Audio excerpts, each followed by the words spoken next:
Hi everyone, my name's Rupin. I'm a conscious parenting coach, and today I'm going to be talking to you about finding peace during a time of global crisis.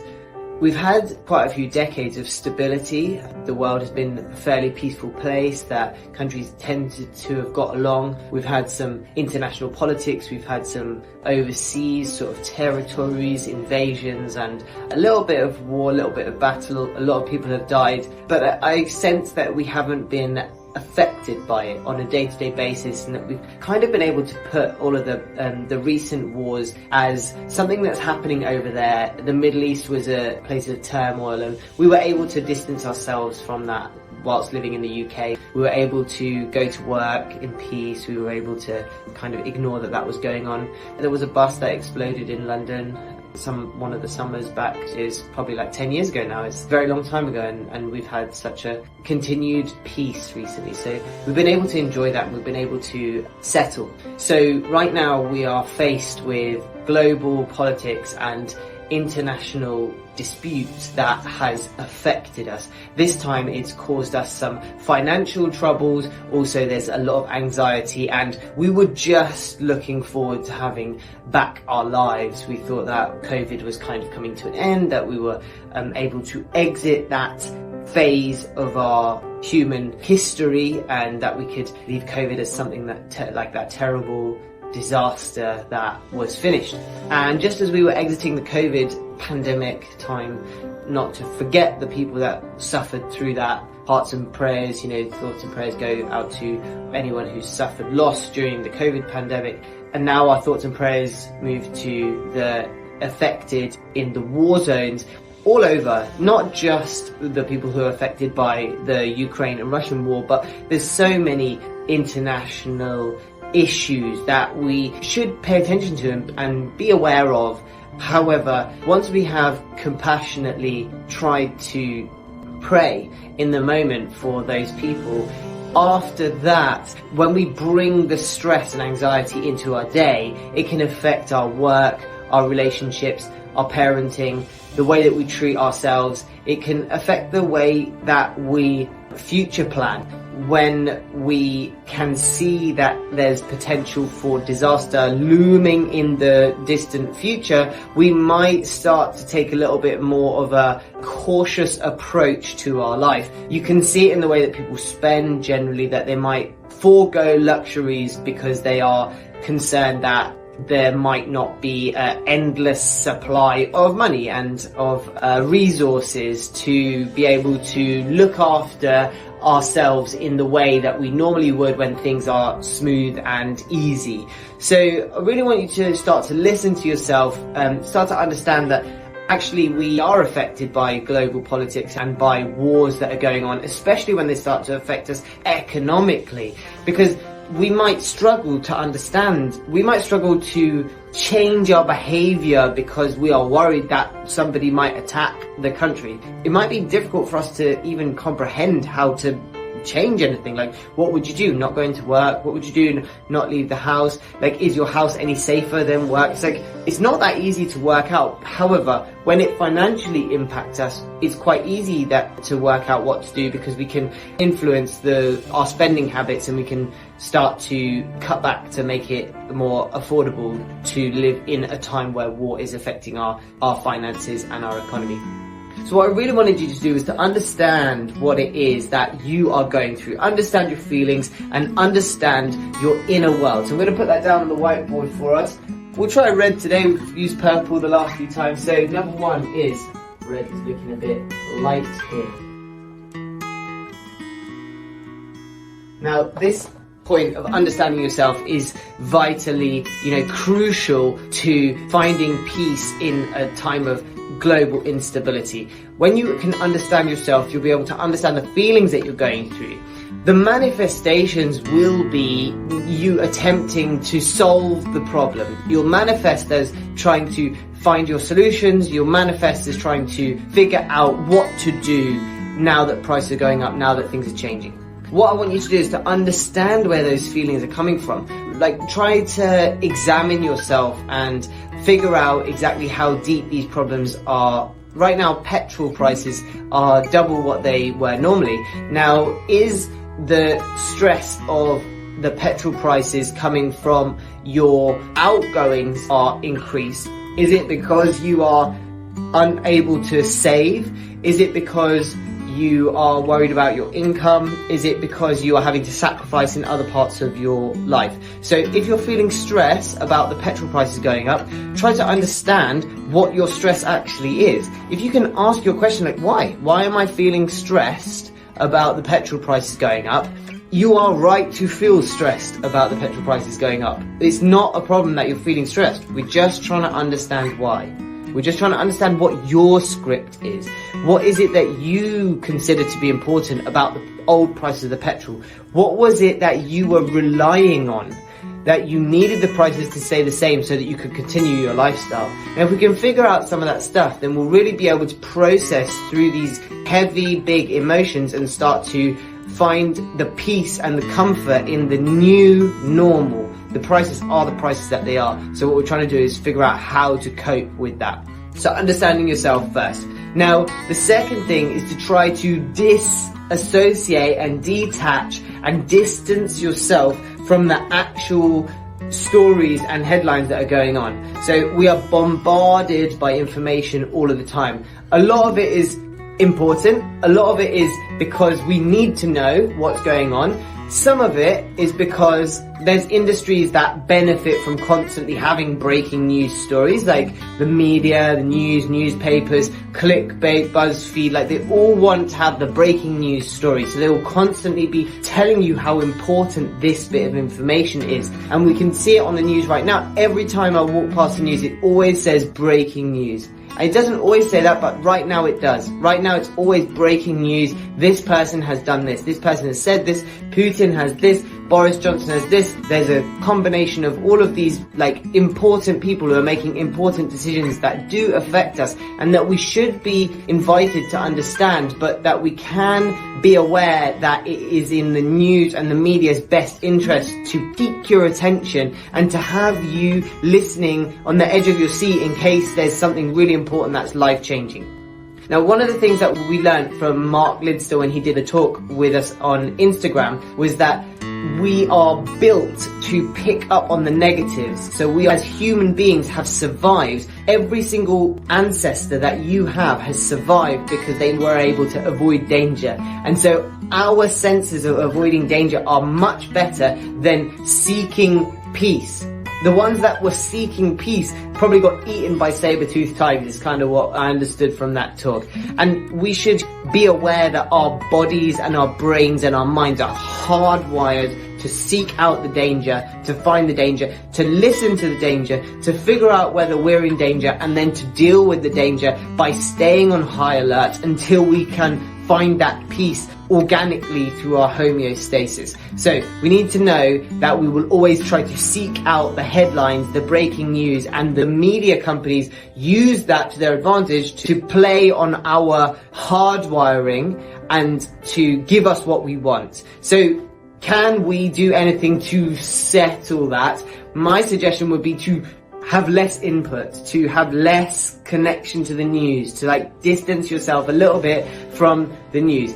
I'm not saying that you should avoid it entirely. I'm not saying that you shouldn't be involved in what's going on, but perhaps to just turn the alerts off on your phone. You don't need to be notified every single time something happens in the Ukraine-Russia conversation, because actually it doesn't affect you. Like, you might feel like it is affecting you, but it really isn't making a difference to your day, to your moment. And you could read the headlines at your leisure when it's your time to check the news, and that you've dedicated that time and energy to understanding the geopolitical landscape of what's going on, instead of the news telling you when it's time to be on high alert. So turn the notifications off on your phone. If you have BBC News alerts, they'll be pinging all the time saying, hey, by the way, this person said this. Turn that off.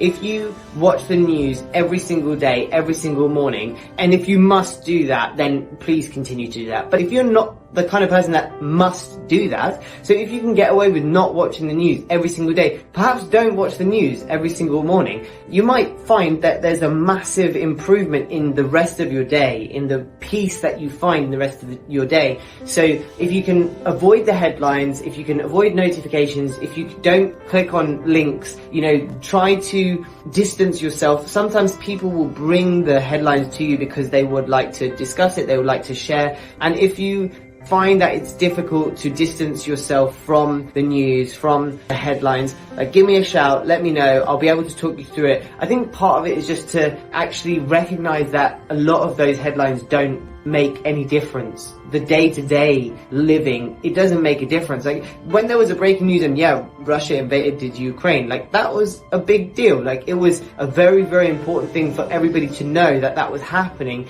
in a different part of the world. But actually nothing day-to-day changed. You didn't need to know that at that time. If it was a day late, if it was a couple of hours late, if it was if you just didn't care, nothing changed, nothing happened to you on a day-to-day basis.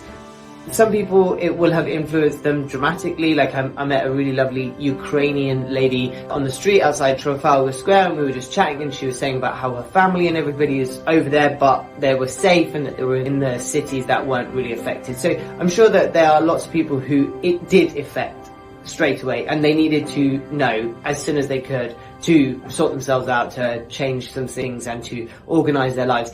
I still don't know whether her day-to-day life was affected. She still went to work, she runs a yoga studio, she still went to work, she's still walking her dog, she's obviously affected emotionally by it, but her day-to-day was less affected. And right now we're in this war, but think about it on a different time of the year.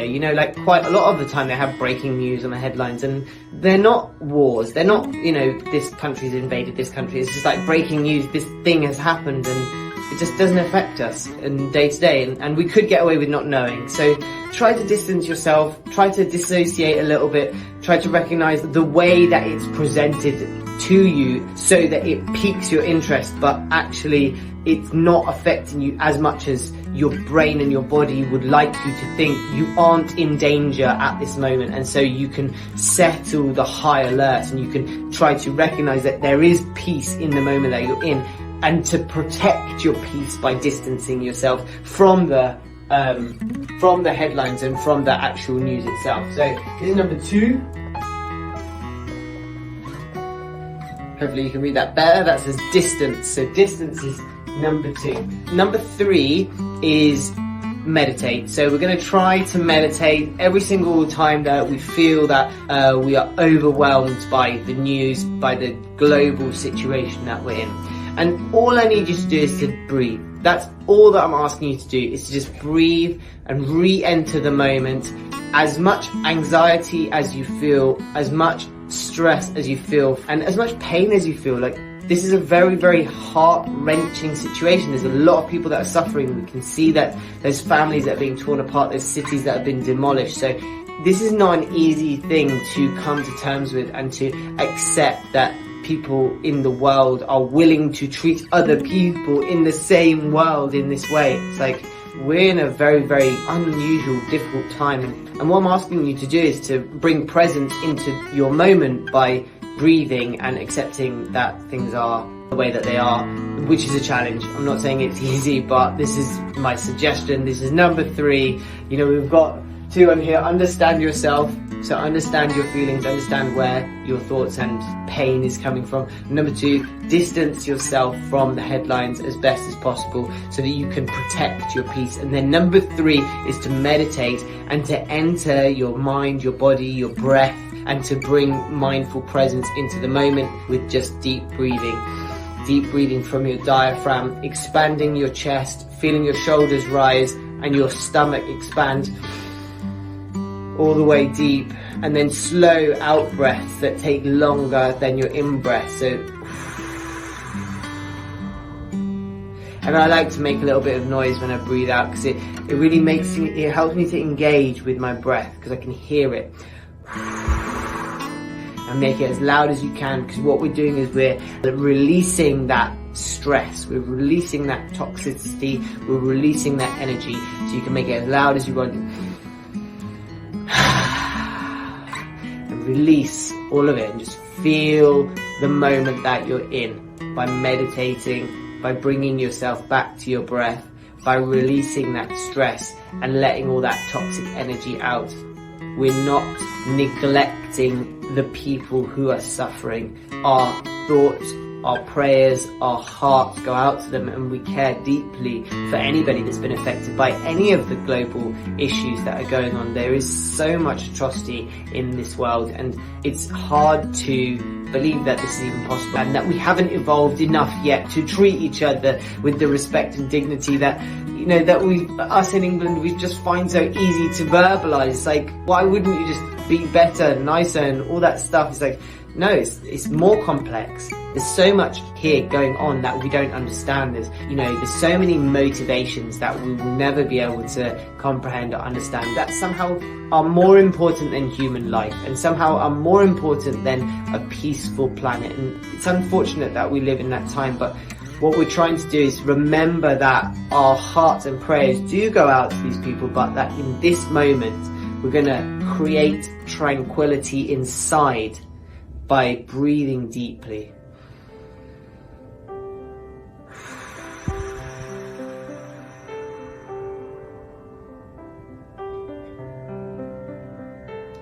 I'm going to invite tranquility inside. So that's number 3. Breathe. Okay, so that's your 3 ways of finding peace in this transitionary period of from peace to turmoil on a global scale. We might need more and more and more of this inner tranquility. Things might get challenging as time progresses.